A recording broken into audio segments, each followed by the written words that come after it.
3, 2, 1 go start.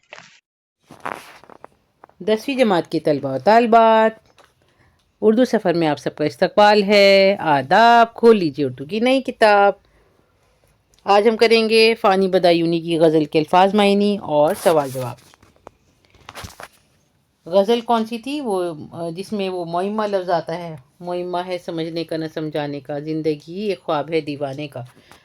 تخلص شاعر کا نام جو وہ اپنی شاعری میں استعمال کرتا ہے۔ ترک کرنا، چھوڑ دینا۔ مدرس، ٹیچر۔ پیشہ، اہم کام، پروفیشن۔ وابستہ، جڑنا، جوائن کرنا۔ اسرت، غریبی۔ تنگ دستی، ہاتھ تنگ ہونا، معاشی پریشانی۔ دیکھیں جو اسرت لفظ ہے نا، اس میں اگر آپ صرف نقطے لگا لیں گے نا سین پہ تو اس کا اپوزٹ بن جائے گا اور حالت بدل جائے گی، مطلب غریب جو ہے وہ امیر بن جائے گا۔ اسرت، عشرت۔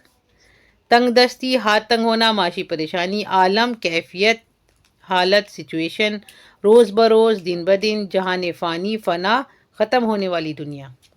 الوداع کہنا، وفات پانا۔ سپرد خاک، تدفین، مٹی کے حوالے۔ صادق، سچا۔ اصلاح، درست کرانا۔ تلف، ضائع۔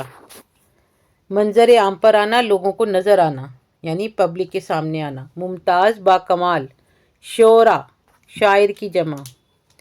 درد انگیزی، تکلیف کا احساس۔ الم، رنج، تکلیف۔ یاس و حرما، نا امیدی۔ عبارت، لکھی ہوئی نامراد جو کامیاب نہ ہو، جو ناکام ہو، ناکام لکھا جائے گا اس میں، جو ناکام ہو۔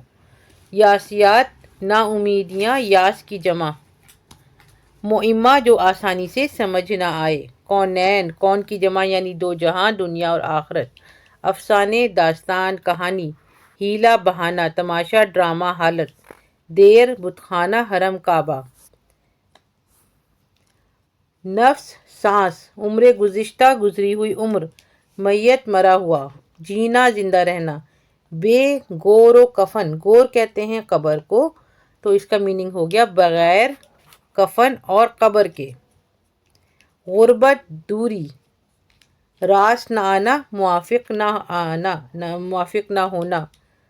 غربت جو ہے ویسے آپ جملے کے حساب سے سمجھ سکتے ہیں، جیسے اگر یہ لکھا غربت و افلاس تو وہ غربت ہوتا ہے غریبی، لیکن اگر کسی وطن کے جملے میں آ رہا ہوتا ہے تو وہ غربت کا مطلب ہوتا ہے وطن سے دور ہونا۔ سوال جواب۔ سوال نمبر 1، شاعر نے زندگی کو معمہ کیوں کہا ہے؟ شاعر نے زندگی کو معمہ اس لیے کہا ہے کہ ایک ایسی پہیلی ہے جسے کوئی آج تک سلجھا نہیں سکا، سالو نہیں کر سکا۔ کب کیا ہوگا، کیوں ہوا، کیسے ہوا، کوئی نہیں جان سکا۔ دنیا میں سب جی رہے ہیں پھر بھی زندگی کی پیچیدگیوں کو نہ سمجھ سکے اور نہ کسی کو بتا سکے۔ زندگی کیا ہے، یہ ایک ایسا سوال ہے جس کا جواب مشکل ہے یا جس کا جواب نہیں۔ سوال نمبر 2، دیوانے کے خواب سے کیا مراد ہے؟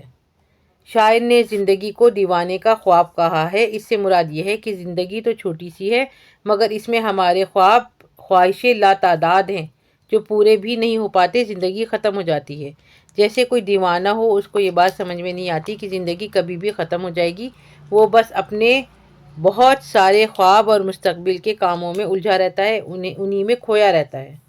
یہ محاورہ بھی بولا جاتا ہے کہ کوئی دیوانے کا خواب نہیں ہے، مطلب یہ کوئی بہت ناممکن مشکل کام نہیں ہے، ایسے بولا جاتا ہے۔ سوال نمبر 3، چوتھے شعر میں رنگ بدلنا محاورے کے طور پر استعمال ہوا ہے۔ اس غزل میں کون کون سے محاورے ہیں؟